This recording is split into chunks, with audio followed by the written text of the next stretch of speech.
महाराष्ट्राच्या राजकारणात सध्या एकच खळबळ उडाली आहे। अकोट नगरपालिकेत सत्तेसाठी चक्क एमआयएम सोबत हात मिळवणी करणाऱ्या भाजपला आता अकोला जिल्हाधिकाऱ्यांकडून अधिकृत कवच मिळालं आहे।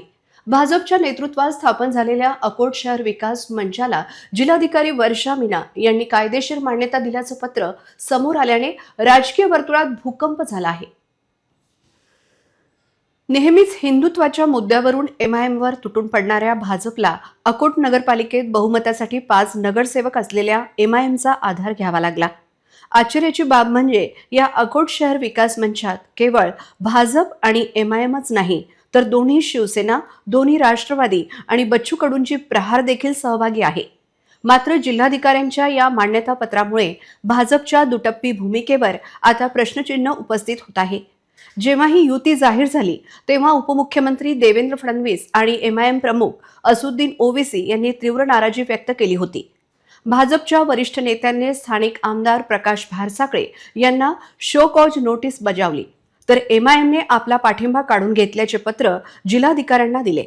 एकीकडे पाठिंबा काढल्याचं पत्र दिलं जात आहे, तर दुसरीकडे मात्र नियम 5च्या तरतुदीनुसार नमुना 4 मध्ये या गटाची अधिकृत नोंद करण्यात आली आहे। एमआयएमने पाठिंबा काढल्याचे पत्र देऊनही जिल्हाधिकाऱ्यांनी या मंचाला मान्यता दिली, याचा अर्थ असा की अद्याप तांत्रिकदृष्ट्या ही अनैसर्गिक युती अस्तित्वात आहे। एमआयएमच्या पत्रावर जिल्हाधिकाऱ्यांनी नेमकी काय कारवाई केली? भाजपच्या स्थानिक नेत्यांनी वरिष्ठांच्या आदेशाला केराची टोपली दाखवली का? असे अनेक तिखट प्रश्न आता उपस्थित होत आहेत। अकोटमधील या खिचडी आघाडीने भाजपचा वैचारिक गोंधळ उघड केला आहे। केवळ सत्तेच्या खुर्चीसाठी ओवेसीच्या पक्षाशी सोयरी करणारी भाजप आता जनतेला काय उत्तर देणार? हाच प्रश्न अकोटच्या गल्लीबोळात विचारला जात आहे। जिल्हाधिकाऱ्यांच्या या एका पत्रामुळे आता भाजप आणि एमआयएम या दोन्ही पक्षांच्या वरिष्ठ नेत्यांची चांगलीच गोची झाली असून अकोटच्या सत्तेचं हे रंगीत नाट्य कोणत्या वळणावर थांबणार याकडे संपूर्ण राज्याचे लक्ष लागले आहे। Rajesh Solanke, RRC news, Akot.